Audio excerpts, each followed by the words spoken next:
제가 막 교육자가 되고 나서 얼마 안 됐을 무렵에 막 결혼을 마친 한 자매의 간증이라면 간증이고 자기가 어떻게 결혼을 하게 됐는지에 대한 에피소드를 들었던 기억이 있습니다. 그 자매가 저에게 해준 내용이 뭐냐면 처음에 이 자매가 저한테 이 얘기를 할 때는 기도에 관한 내용을 하면서 이 이야기를 꺼내게 됐습니다. 그래서 무슨 주제로 얘기를 하고 있었냐면 우리가 기도를 할 때 하나님께 세밀하게 기도해야 되느냐? 아니면 하나님은 우리의 모든 것을 다 아시기 때문에 그렇게 기도하지 않아도 우리에게 필요한 것을 다 주시는 분이시다. 이제 이런 문제를 갖고 이렇게 토론을 하다가 이 자매가 해준 내용이었는데 뭐냐면 이 자매가 결혼하기 전에 하나님께 늘 했던 기도 제목이 뭐냐면 믿음 좋은 집안에 시집가게 해달라는 것이 이 자매 기도 제목이었습니다.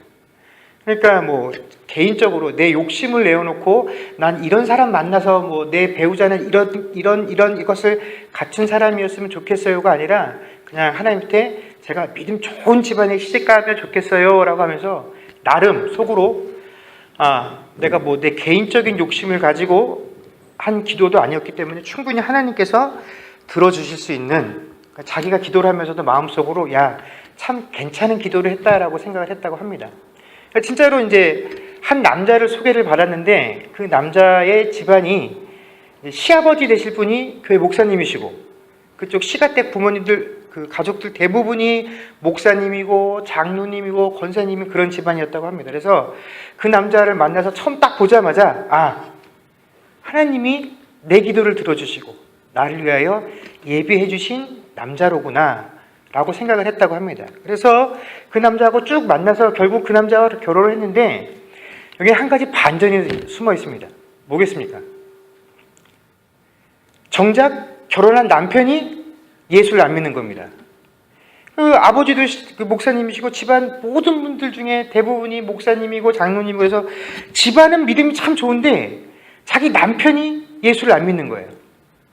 그래서 중간에 이 사실을 알고 이거 안 되겠다. 이 결혼하는 것을 하면 안 되겠다라고 생각을 해서 조심스럽게 이제 그만 헤어지자라고 얘기를 하려고 했는데 시댁 부모님들 되실 분들이 목사님하고 사모님이 따로 불러갖고 아주 간곡히 부탁을 하더라는 겁니다.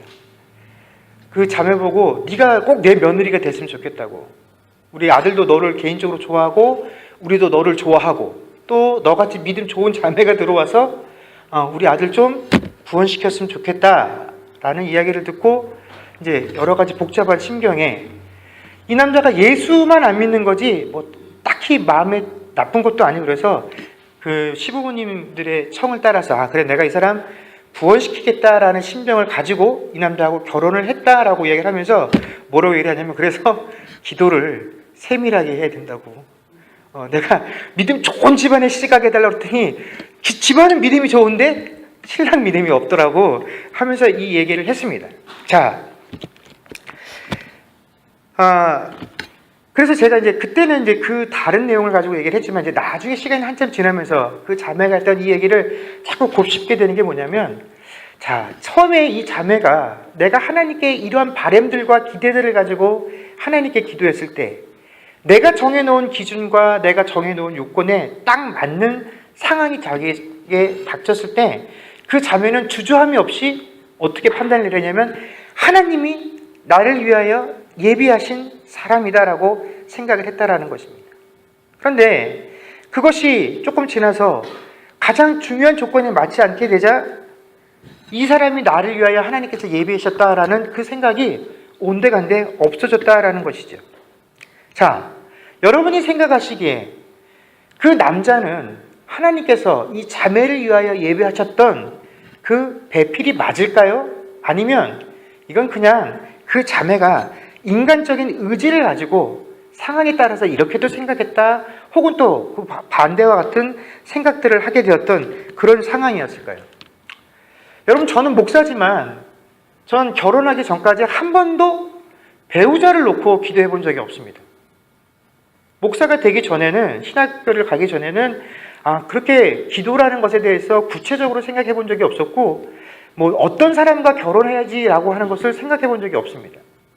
그리고 신학교에 가고 나서도 매일 마침마다 이제 새벽 기도를 올라가서 할 때도 이상하게 올라갈 때는 배우자를 놓고 나도 기도를 해야 되겠다라고 생각을 하고 올라가면서 막상 기도를 끝마치고 내려올 때는 항상 이상하게 배우자에 대한 기도들을 항상 빼놓고 내려오더라고요. 그래서 하나님, 저는 결혼하면 이런 사람이 제 아내가 되었으면 좋겠습니다 라는 것을 놓고 기도해 본 적이 한 번도 없습니다. 근데 다행스럽게 제가 지금에 와서 그때 제가 기도를 했다라고 할지라도 그때 제가 생각하지 못하고 간구하지 못했을 그런 덕목까지도 잘 갖추어진 사람을 만나서 저는 결혼 생활을 잘하고 있다라고, 최소한 저보다 나은 사람을 제가 만나서 결혼 생활을 하고 있다라고 이렇게 생각을 하고 살아갑니다. 자, 여러분, 우리가 결혼이라는 것은 일륜지 대사라고 표현들을 합니다. 그만큼 복잡하고 세밀한 일이 결혼이라는 것이죠.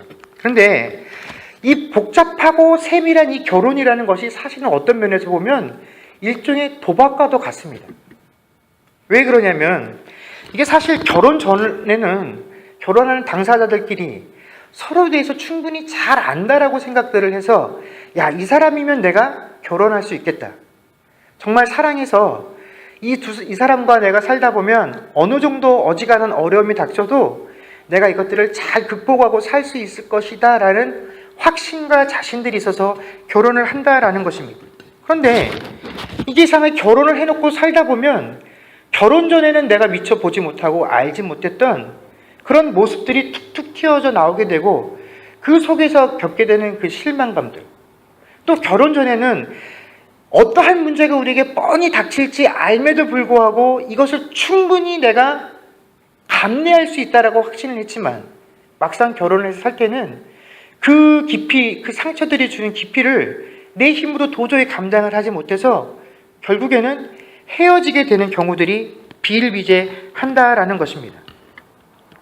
여러분, 그래서 결혼할 시기가 닥쳐 있는 그 당사자들이나 그런 자녀들을 두신 부모님들은 항상 결혼할 때 이런 기도들을 하게 되어 있습니다. 지금 내가 보고 내가 알고 있는 저 사람, 또 내가 지금까지 겪어오면서 알고 있는 내 자녀와 결혼할 저 상대방의 사람, 이 눈에 보이고 내가 알고 있는 것들이 다가 아니라는 것, 우리가 그것들을 이제 알기 때문에 하나님에게 대해서 하나님, 내가 가지고 있는 이 상황으로는 검증할 수 없는 저 상대방, 내가 도저히 확인할 수 없는 그 부분에 대해서 하나님께서 좀 책임져 주십시오. 나는 몰라서 어떻게 나중에 이런 일이 생겨도 어떻게 감당할 수 없지만, 내가 지금 미처 파악할 수 없지만 하나님께서 미리 내가 걱정하는 부분들이 없는 그런 사람들로 만나게끔 해 주십시오 라고 하는 기도를 하게 되어 있다는 것입니다. 저도 그렇습니다. 그래서 결국 우리는 하나님께 어떤 기도를 하게 되냐면, 하나님께서 예비하신 사람을 만나게 해주세요 라는 식으로 하나님께 기도를 한다는 것이죠. 비단 결혼에 관련된 문제뿐만이 아닙니다. 우리는 내가 가지고 있는 지혜와 내가 가지고 있는 경험들로 예측할 수 없는 그 모든 상황들에 관해서 하나님께 항상 그렇게 간구합니다. 하나님께서 예비하신 길로 나를 인도하여 주십시오. 하나님께서 예비하신 상황으로 나를 인도하시고 내가 어렵고 곤란한 상황에 있을 때는 이 상황을 돌파할 수 있는 뭔가 예비되어진 사람들, 예비되어진 사건들을 통해서 내가 만날 수 있는 그 어려운 상황들로부터 나를 좀 벗어날 수 있게 해 주십시오라고 기도한다라는 것입니다. 그런데 우리가 하나님께서 예비하신 길, 하나님께서 예비하신 사람이라고 말하는 그 표현들은 사실 이게 하나님께서 예비하신 길이니 그게 나에게 얼마나 어렵고 아무리 어렵더라도 내가 그 길을 가겠습니다. 혹은 이 사람이 하나님께서 내게 예비하신 사람이기에 이 사람이 나를 아무리 힘들게 해도 내가 이 사람과 한평생을 같이 하겠습니다 라는 의미로 하나님의 예비하심을 언급하는 것이 아니라 뭡니까? 나는 이 일을 감당할 수 없으니, 나는 이 어려움과 환난을 감당할 수 없으니 내가 겪을 수 있는 그 모든 어려운 상황들을 하나님 미리 좀 방지해 주십시오. 그 곤란한 상황을 만나지 않게 해주십시오라고 하는 그 간구 가운데 우리는 하나님의 예비하심들을 늘 언급하게 되어 있다라는 것입니다. 그래서 결국은 하나님, 내가 원하는 것, 내가 간구하는 것, 내 기대대로 좀 해주세요 라고 하는 이 말을 우리가 좀 삥 둘려서 고급스럽게 표현한 게 뭡니까? 하나님의 예비하신 사람, 하나님이 예비하신 길이다라는 것 뿐입니다. 자, 그렇다면 하나님의 예비하심이라는 것은 어떤 식으로도 결국에는 우리의 욕심들을 표현하는 표현의 방법이냐? 그렇지 않다라는 것입니다. 하나님은 분명히 우리의 삶 가운데 하나님의 것들을 예비하고 계신다라는 것입니다. 그래서 오늘 하나님께서 그 백성들을 위하여 예비하시는 그 하나님의 예비하심이란 도대체 어떤 것이냐 하는 그 성경적인 대답들 중에 하나가 바로 오늘 본문에 관한 내용이다라는 것입니다. 여러분, 창세기 24장은 아브라함이 자신의 아들 이삭의 아내, 아브라함의 입장에서는 며느리를 드리는 그 과정들을 기록해 놓고 있습니다. 아브라함이 자신의 집안의 모든 소유를 맡길 만한 그 종을 불러서 이삭의 아내가 될 여자를 구해오라라는 명령을 부여합니다. 여러분, 아브라함이 자신의 집안의 모든 것들을 맡겼다라는 의미는 그만큼 신뢰하는 종이다라는 것이죠. 근데 우리가 누군가를 신뢰한다라는 의미를 그 임무를 부여하는 쪽과 임무를 받는 쪽에서 서로 다르게 생각을 할 때가 있다라는 것입니다. 뭐냐면 우리가 누군가를 신뢰해서 뭔가를 맡길 때에는 어떤 의미가 있겠습니까? 주인이 종을 신뢰해서 나의 모든 것들을 맡긴다라는 의미는 뭐냐면 이 종이 내 마음을 알아서 잘 할 것이다라는 그런 의미가 아니라 뭡니까? 주인이 시키는 대로 그대로 할 거라는 것을 믿는 것, 그것이 주인이 종에게 뭔가를 맡기는 신뢰라는 것입니다. 내가 하라는 것을 그대로 하고 내가 하지 말라는 것은 절대로 하지 않을 것임을 믿는 것, 이것이 주인이 종에게 뭔가를 맡길 때 신뢰한다라는 의미다라는 것입니다. 그래서 아브라함이 오늘 이 종을 불러서 자신의 일을 맡겼을 때에 그 신뢰감을 드러낸다라는 것도 이 종이 임의로 자신의 판단에 따라서 이게 우리 주인에게 좋겠구나 하는 그런 판단을 하는 것이 아니라 내가 말하는 것을 그대로 이행할 수 있는 종이다라는 의미인 것입니다. 그래서 아브라함이 이 종을 불러서 이 종에게 임무를 부여하죠. 그래서 이삭의 배필을 구해오라는 명령을 내리면서 아브라함은 이 종에게 우리 아들의 아내, 나의 며느리가 될 여자는 이러한 조건을 갖추어야 된다라는 그 어떠한 인간적인 조건도 제시를 하지 않습니다. 그러면서 유일하게 한 가지 조건을 제시하죠. 그 조건이 뭐냐면 가나안 족속의 딸들 중에서 아내감을 구하는 것이 아니라 자신의 고향 땅에 가서 아내감을 배필을 찾아오라라는 것입니다. 자, 이 아브라함의 명령을 들은 종은 아브라함에게 묻습니다. 혹시 제가 좋은 여인을 발견해서 그 여인을 데리고 왔으면 좋겠는데 그 여인에게 지금 네가 살고 있는 그 땅을 떠나서 수천 킬로 떨어진 곳까지 시집 가야 된다 라고 말을 하면 아마 그 여자가 대번에 오케이 하지 않을 겁니다. 그러니 당신 아들을 한번 데리고 와봐라 라고 요구를 할지도 모르겠습니다. 만약에 그런 요구를 하면 어떻게 할까요? 제가 당신의 아들을 다시 그리로 데리고 가서 보여줄까요? 말까요? 라는 얘기를 했더니 아브라함이 뭐라고 합니까? 절대로 그럴 수는 없다. 만약에 그런 요구를 하는 여자라고 한다면 그 여인은 하나님께서 예비하신 것이 아니다라고 이야기를 하면서 너무 어떤 여자를 내가 선택할 것인가에 대해서 고민하지 말고 가면 나를 이 가나안 땅으로 불러들이시는 하나님께서 당신의 사자를 너보다 앞서 보내실 것이니 너는 염려하지 말고 내가 시키는 일을 하라라고 하는 동료를 실어서 이 종을 보내게 됩니다. 자, 이렇게 아브라함의 부탁을 받고서 길을 떠난 종이 드디어 아브라함의 고향 땅에 도착하게 되죠. 저희가 오늘 이 24장이 너무 길어서 읽지 않았던 그 내용들에 보면 결국은 이런 내용입니다. 이 종이 갈대아 우리에 도착을 합니다. 근데 이 넓은 땅에서 내가 어디로 가야 처자들을 만날 수 있을지 알 방법이 없죠. 그래서 그가 우물가에 서서 하나님께 기도합니다. 하나님, 내가 지금부터 여기서 기다릴 텐데 이제 결혼할 나이에 있는 처자들이 오게 되면 그 처자에게 제가 물을 좀 달라고 부탁을 할 겁니다. 그때 제 부탁을 받은 처자들 중에 당신뿐만이 아니라 당신의 낙타떼에게도 물을 주겠습니다 하는 여자가 있으면 그 여자가 하나님께서 예비하신 처자인 줄 알겠습니다 라고 이야기를 하고, 마침 리브가가 오는데 리브가가 너무 이쁜 거예요. 그래서 리브가를 보자마자 이 종이 부탁을 합니다. 그랬더니 리브가가 어떻게 합니까? 당신뿐만 아니라 당신의 낙타떼에게도 물을 주겠습니다 라고 하는 그것들을 쭉 지켜본 후에 이제 이 종이 리브가에게 자기가 왜 이곳까지 오게 되었는지 그 자초지정을 쭉 설명을 해주죠. 이 이야기를 듣고 리브가가 자신의 집으로 가서 아버지와 오빠에게 이 사실을 다 이야기해 줍니다. 그랬더니 아버지와 오빠가 이 이야기를 듣고 빨리 그 사람을 우리 집으로 데리고 오라라고 이야기를 합니다. 그래서 자신의 집으로 인도하여 드리게 됩니다. 그래서 이 종이 다시 그 리브가의 아빠와 오빠들을 만나서 또다시 자초지정을 설명한 이후에, 자, 지금 상황이 이래서 내가 하나님께 기도했더니 당신 딸이 하나님께서 예비하신 그 처자가 맞는 것 같은데 내가 이 사람을 데리고 가도 되겠습니까? 라고까지 한 질문에 대해서 그 아버지 부두엘과 오빠 라반이 대답한 것이 바로 50절에서 51절의 내용이다라는 것입니다. 우리 50절, 51절 이 두 절 말씀만 한번 다 같이 읽도록 하겠습니다. 읽겠습니다. 시작. 라반과 부두엘이 대답하여 이르되 이 일이 여호와께로 말미암았으니 우리는 가부를 말할 수 없노라. 리브가가 당신 앞에 있으니 데리고 가서 여호와의 명령대로 그를 당신의 주인의 아들의 아내가 되게 하라. 아멘. 자, 아브라함이 자신이 살던 고향 땅을 떠나서 다시 이 자신의 고향으로 자신의 종을 보낸 데까지 걸린 시간이 65년 만입니다.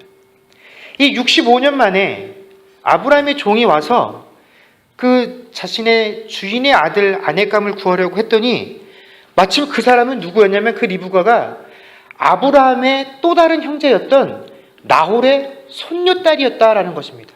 야, 어떻게 내가 기도하고 왔더니 하나님께서 만나게 하신 그 처자가 우리의 주인 아브라함의 손녀딸을 만나게 하셨을까? 야, 참으로 놀랍고 참 신기하다. 그 내가 오자마자 이 사람들에게 자초지정을 이야기하고 내가 당신 딸을 데리고 가도 되겠습니까? 라고 부탁을 했더니 뭐 고민하는 기색도 없이 아이고 빨리 데리고 가서 그지 며느리 삼으라고. 이렇게 되어지는 모든 과정들을 보게 될 때 우리는 당연히 이렇게 생각할 수 있습니다. 야, 아브라함이 그렇게 자신만만하게 하나님의 사자가 너보다 앞서가며 이미 모든 것을 예비해 놓으셨을 것이다 라고 하는 그 자신감이 정말 맞는 것이로구나. 하나님께서 아브라함의 간구를 들으시고 그의 인생 가운데 정말 필요한 사람을 꼭 예비해 놓으셨고 이 사람을 만나기 위해서 그렇게 애타지도 않고 이렇게 한 번에 딱 만나서 모든 일이 수월하게 진행되도록 하신 걸 보니 이 여인이, 이 상황이 정말 하나님께서 예비하신 사람이 맞구나라고 우리는 판단할 수밖에 없다라는 것입니다. 그런데 여러분, 이 상황이 정말로 하나님께서 아브라함의 간구를 들어주신 결과이겠습니까? 모든 것들이 다 수월하게 진행되어져 갔다라는 그 이유가 우리가 이 모든 것들을 하나님께서 예비하셨다라고 판단할 수 있는 강력한 증거가 맞겠느냐 하는 것입니다.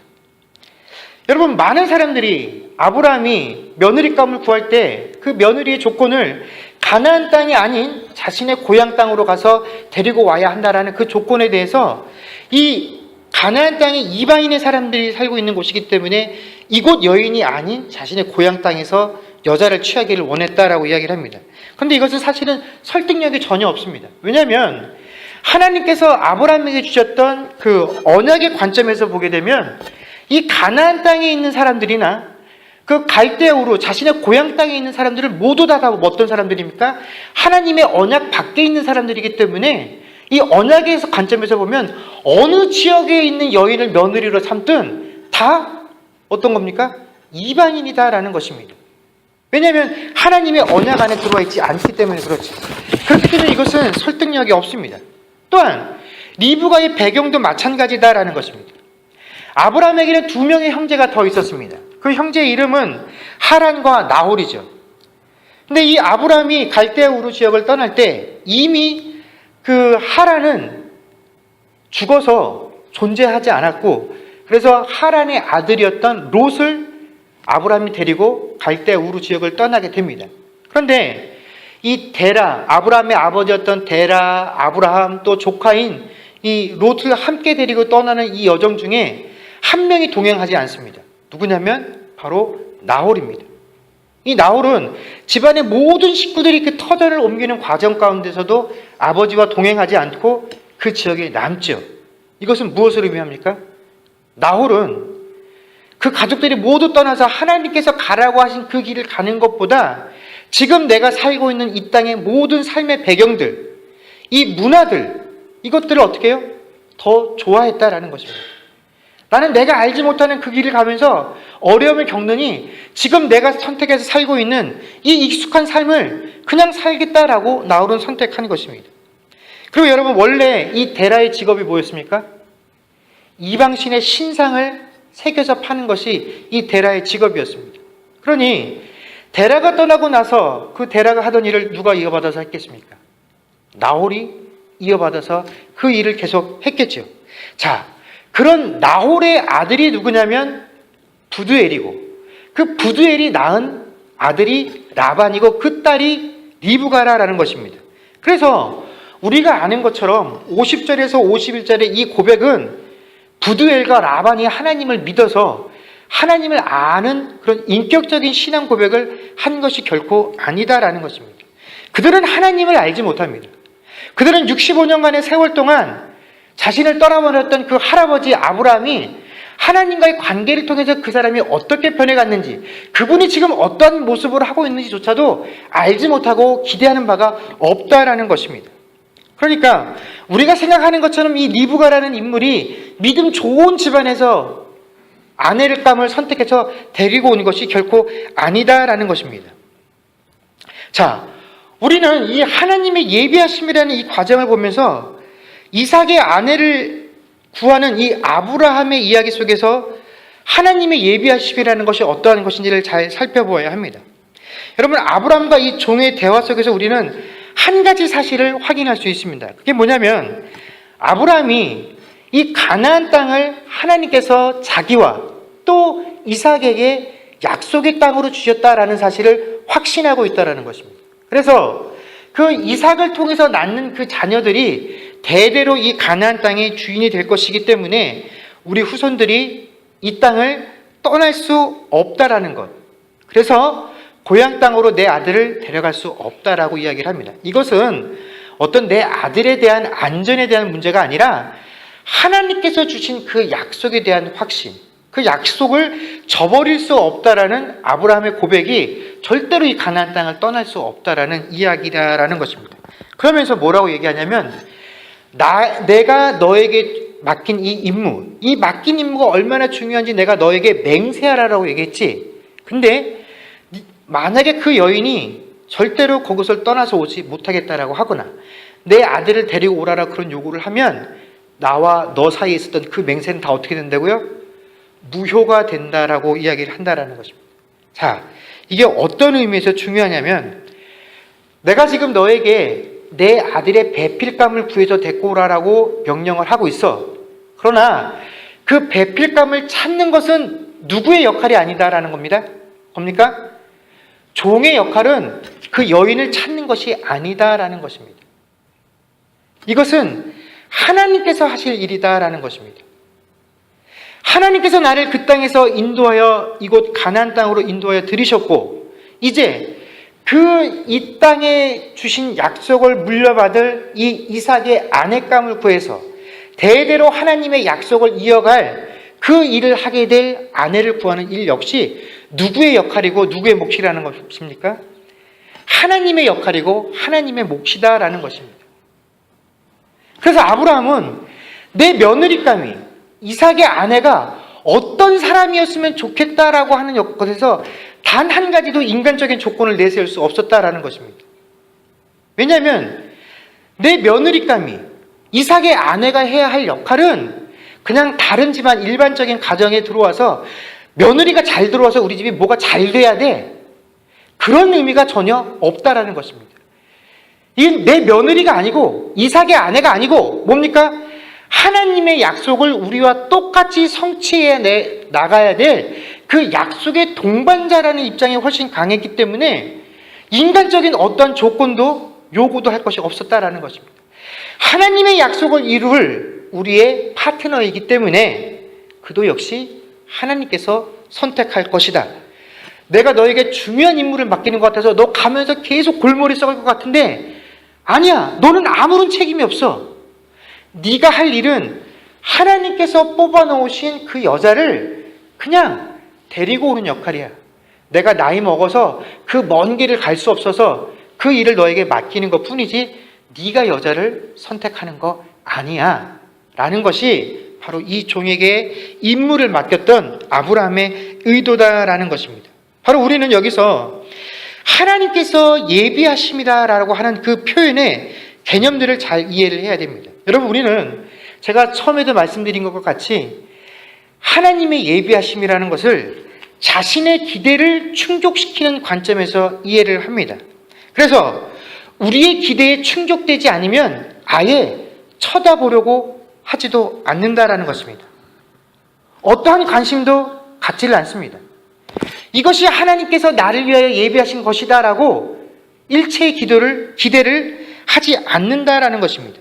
그러나 아브라함은 그 아들 이삭을 위해서 아내를 구한다라고 하면서도 인간적인 면모에서 필요한 그런 아내를 구한 것이 아니라 이삭을 통해서 하나님의 약속을 이루어 나가실 그 약속의 새로운 도구요, 그 약속의 파트너로서의 이삭의 아내를 생각하고 있었기 때문에 이삭에게 어떠한 아내인지 나에게 어떠한 며느리인지를 생각한 것이 아니라 그야말로 하나님께서 자기를 위하여 예비하신 그 여자가 올 것이다라는 기대를 하고 있었다라는 것입니다.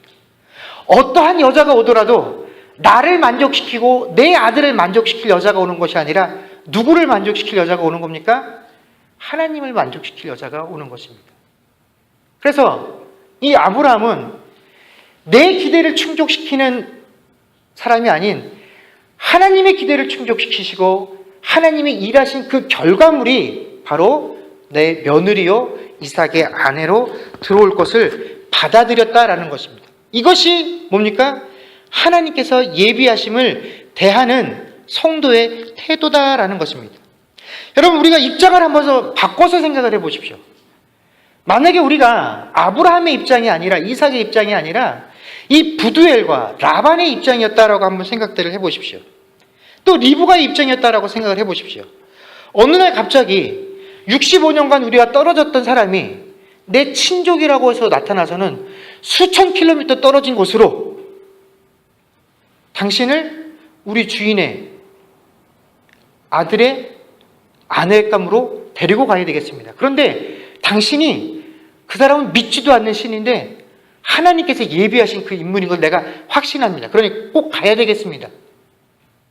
여러분, 우리가 그런 이야기를 듣는 입장이라고 한다면 야, 그래요, 그게 하나님이 예비하심이네요 하면서 선뜻 그 자리를 내어주겠습니까? 우리는 그렇지 않는다는 것입니다. 아유, 그럼 말도 안 돼요. 어떻게 당신이 기도하고 받은 기도의 응답이 내 딸이라고 해서 이것을 하나님의 예비하심이다라고 함부로 말할 수 있겠습니까?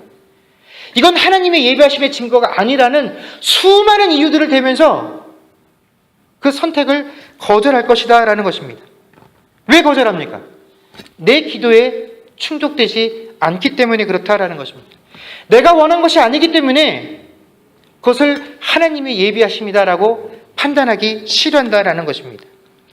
여러분, 그런 의미에서 부두엘과 라반의 고백은 하나님의 예비하심이라는 것은 우리가 하나님께서 말씀하신 것, 그것들을 우리가 가하다, 부하다, 판단할 수 없는 것이다 라고 말하는 것, 이것이 바로 하나님의 예비하심을 대하는 성도들의 태도가 되어야 한다라는 것입니다. 여러분, 이 부두엘과 라반의 대답을 보십시오. 이 모든 것들이 하나님께로부터 출발되었으니 우리는 가부를 말할 수 있다고요, 없다고요? 없다라고 이야기를 한다는 것입니다. 이게 내게 이로우니까, 내가 납득할 수 있으니까 이게 가한 일입니다. 때로는 이것은 나에게 불리하고 내가 납득할 수 없으니 이건 하나님의 예비하심이 아닙니다. 거절합니다. 라고 말할 수 없다라는 것입니다. 나에게 유익하든 무익하든 내가 납득을 할 수 있든 하지 않든 그것과 상관없이 이것이 하나님께로부터 시작되어진 일이다라고 한다면 이 모든 것이 하나님의 뜻대로 되게 하십시오 라고 말하는 것이 하나님의 예비하심을 대하는 신자들의 태도요 신앙 고백이다라는 것입니다. 여러분 참으로 놀랍지 않습니까? 여러분 하나님을 알지도 못하는 이 라반과 부두엘이 하나님의 명령이다라고 말을 하는 이 종과 대화를 하고 있습니다. 아마 이 종이 하나님께서 당신의 딸을 예비하셨습니다 라고 얘기를 했겠습니까? 아니요. 이 종은 재차 설명을 했을 것입니다. 내 주인이 아브라함입니다. 그 아브라함이 당신들과 친족입니다. 그 주인은 어떠한 삶을 살고 있습니다. 아주 풍족하고 그 지역에서 유명한 사람입니다. 심지어 왕들과도 교류를 할 만큼 유명한 사람입니다. 위세가 있는 사람입니다. 그러니 당신의 딸을 안심하고 우리 주인에게 보내셔도 됩니다. 그는 자신의 주인의 이름을 빌어서 그들의 마음을 움직이려 했을 것입니다. 왜냐하면 그것이 훨씬 쉬운 방법이기 때문에 그렇지요. 알지도 못하는 하나님의 이름을 팔았겠습니까? 그러나 정작 그 이야기를 들었던 이 부두엘과 라반은 뭐라고 얘기를 합니까? 아 그래요? 내가 태어나기도 전에 들었던 우리 할아버지 아브라함의 자식입니까? 그렇다면 내가 안심하고 보낼 수 있지요. 그것이 아니다라는 것입니다. 우리는 아브라함은 누군지도 모릅니다. 아브라함은 신뢰할 수도 없습니다. 그가 어떤 삶을 살고 있는지 나는 확신할 수도 없습니다. 그러나 지금 당신이 나에게 말하고 있는 이 모든 일이 하나님께로부터 출발되어졌다고 하니 오직 하나님의 명령대로 되게 하십시오 라고 하는 것이 이 부두엘과 라반의 고백이었다라는 것입니다. 그런데 여러분 놀라운 것은 내 삶에 아무리 고달프고 유익이 되지 않는다라고 할지라도 그 하나님의 명령대로 되기를 원합니다 라고 하는 그 하나님의 명령, 그것이 결국 우리의 삶의 복이다라는 것입니다. 여러분 창세기 24장은 이렇게 시작을 하고 있습니다. 아브라함이 나이가 많아 늙었고 여호와께서 그에게 범사의 복을 주셨더라. 여러분 우리가 하나님께서 누군가에게 복을 주셨다라고 말을 하면 우리는 의뢰의 그 사람이 행하는 모든 것들마다 그냥 다 잘되게 되어지는 것, 소위 말하는 만사가 형통하게 되어지는 것들로 이해들을 합니다. 물론 복이라는 단어 자체에는 그런 의미들이 포함이 되어 있습니다. 그러나 성경에서 여호와께 복을 받았다라는 것은 우리가 인생을 살아가면서 세상 사람들이 행운이라고 말하는 그런 행운을 만나게 되어지는 것들을 의미하는 것이 아닙니다. 성경에서 성도를 향해서 여호와께서 그에게 복을 주셨다라고 말을 하는 것은 우리의 삶이 하나님의 뜻과 일치되어지게 되어지는 삶을 살게 되어지는 것을 의미합니다.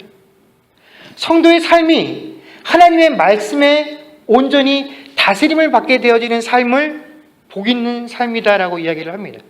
그래서 그 말씀 가운데, 그 의지 가운데 온전히 순종하게 되어지는 그 삶을 성경은 여호와께서 그에게 복을 주셨다라고 이야기를 한다라는 것입니다. 여러분, 아브라함은 비록 젊어서는 그렇게 젊은 나이도 아니죠. 75세에 하나님께 부름을 받아서 이 나이가 될 때까지 65년이라는 시간 동안 그는 참으로 많은 순간순간마다 하나님의 뜻에서 벗어나는 선택과 결정들을 하는 그런 삶을 살아왔습니다. 그래서 자신의 의지를 가지고 믿음 생활들을 해왔었습니다. 그러나 작금에 이르러서 그가 나이가 많아 늙었고 이제는 자신이 가지고 있던 모든 것들을 자신의 아들에게 물려줘야 할 그 시점에 와서는 그는 무엇입니까? 자신의 뜻이 하나님 뜻과 동일하게 되어지는 삶을 선택해서 하나님께서 명령하시는 그 모든 명령 가운데 순종하며 나아가는 삶을 사는 위치에 있었더라는 것입니다. 그래서 성경은 아브라함을 어떻게 표현하고 있습니까? 여호와께서 그에게 범사에 복을 주셨다라고 이야기를 합니다. 무엇을 행하든지 어떠한 것을 결정하든지 그는 하나님께서 그에게 세우신 그 계획과 그 의지대로 자신의 계획과 의지를 맞춰 나가는 그런 삶을 사는 자가 되어 있었다라는 것입니다. 여러분, 지금도 우리의 삶 가운데 하나님께서는 참으로 놀랍고 많은 것들을 예비하고 계십니다. 그런데 그 하나님의 예비하심들이 결코 우리의 바람은 아니다라는 것입니다. 하나님은 우리의 삶 가운데 우리의 삶을 위하여 예비하신 것들을 우리에게 결코 의논하지 않으십니다. 상의하지 않으십니다. 무엇을 갖고 싶냐? 무엇이 너에게 더 유익이 되겠느냐? 어떤 것을 원하느냐? 우리에게 필요한 것을 주시는 것이 아니고 물어보시는 것이 아니라 하나님이 보시고 필요하신 것을 우리에게 주십니다. 바로 지난주에 저희가 말씀드린 것처럼 하나님은 자기 자신을 위하여 우리의 삶 가운데 예비하심들을 준비하시고 결국은 누구의 뜻을 이뤄 나가십니까? 하나님의 뜻을 이뤄 나가신다라는 것입니다. 그런데 그렇게 하나님 뜻대로 하나님 마음대로 모든 것들을 다 이뤄 나가시는 것 같은 그 하나님의 예비하심이 결국에 뭐라는 겁니까? 우리의 삶의 복이다라는 것입니다.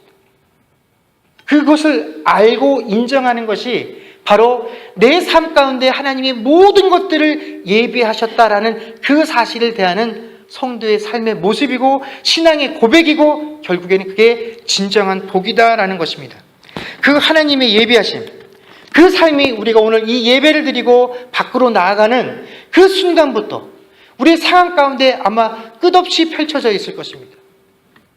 분명 우리의 지혜로는, 분명 우리의 판단으로는 다 이해되어지지 못할 것입니다. 다 납득되어지지 못할 것입니다. 그러나 지금도 하나님께서 우리에게 맡겨주시는 그 모든 것들이 우리에게 가장 선하고 좋은 것임을 믿으시기 주의 이름으로 간절히 축원합니다.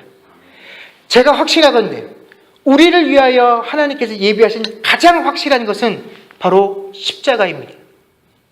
주님께서 뭐라고 하셨습니까? 누구나 다 자기 십자가를 지고 내 뒤를 따르는 자가 내 자녀요, 내 제자라고 말씀하셨습니다. 한 가지 확실한 것은 우리를 위하여 예배되어진 것들은 십자가라는 것입니다. 여러분, 그 십자가를 지는 것을 결코 두려워하지 마십시오. 그러나 그 십자가를 지는 것이야말로 우리 인생의 가장 큰 복입니다. 우리에게 펼쳐진 또 다른 이 세상의 삶으로 나아가는 여러분 모두 그 십자가를 지시고 그 십자가의 복을 가지고 승리할 수 있는 저와 여러분들이 되어질 수 있기를, 참으로 복된 삶을 살아갈 수 있는 저와 여러분들이 될 수 있기를 주의 이름으로 간절히 축원합니다. 기도하겠습니다.